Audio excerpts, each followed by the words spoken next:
আমি তো মুখলাহে আরম না গো।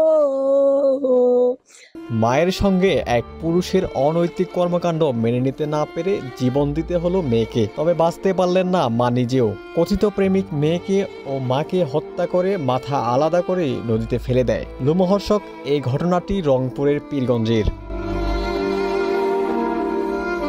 পুলিশ কথিত প্রেমিক আতিকুরকে গ্রেপ্তার এবং মা ও মেয়ের লাশ উদ্ধার করে মর্গে পাঠিয়েছে। এই ঘটনায় আতিকুরের বাড়িঘর পুড়িয়ে দিয়েছে বিক্ষুব্ধ এলাকাবাসী। পুলিশের ক্রাইম সিনের ফরেনসিক টিম পরীক্ষা করে নিশ্চিত করে নিহতের নাম দেলোয়ারা।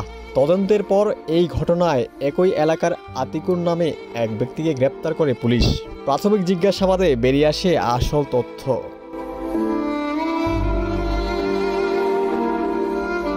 পুলিশ জানায় কয়েক মাস আগে যাত্রাদলের নাট্যকর্মী দেলোয়ারাকে স্ত্রী পরিচয়ে বাড়িতে আনে আতিকুর। তার সাথে ছিল 6 বছর বয়সী মেয়ে সাইমা। মায়ের সাথে আতিকুরকে আপত্তিকর অবস্থায় দেখে ফেলে শিশুটি। পরে শিশু সাইমাকে হত্যা করে বাড়ির পাশে পুঁতে রাখে আতিকুর। এ নিয়ে দ্বন্দ্ব দেখা দিলে দেলোয়ারাকে গলা কেটে হত্যার পর নদীতে ফেলে দেওয়া হয় বিচ্ছিন্ন মাথা। আতিকুরের দেয়া তথ্য অনুযায়ী শিশুটির মরদেহ ও মায়ের বিচ্ছিন্ন মাথা উদ্ধার করে পুলিশ।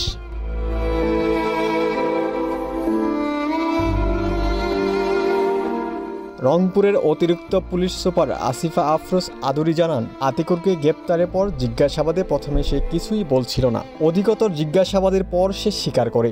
মারার পরে তাকে ঘরে রেখে দিয়েছিল।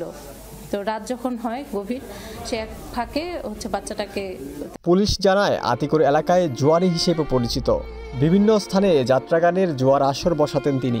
সেখান থেকে দেলোয়ারার সাথে পরিচয় ও প্রেম গড়ে ওঠে। দেলোয়ারা একটি যাত্রাগানের নাট্যকর্মী ছিলেন। সেখানে ঝিনুকমালা নামেও পরিচিত ছিলেন তিনি। সেই সুবাদেই মাস 3 আগে বাসায় এনে রেখেছিলেন দেলোয়ারা ও তার মেয়ে সাইমাকে। এদিকে ঘটনা প্রকাশ্যে আসলে ক্ষোভে ফেটে পড়ে এলাকাবাসী। কথিত প্রেমিক আতিকুরের বাড়ি পুড়িয়ে দেয় তারা। রংপুরের পুলিশ সুপার আবু সাইম জানান, নৃশংস এই হত্যাকাণ্ডে হতবাক পুলিশ। এই ঘটনায় আরও কেউ জড়িত কিনা তা খতিয়ে দেখা হচ্ছে।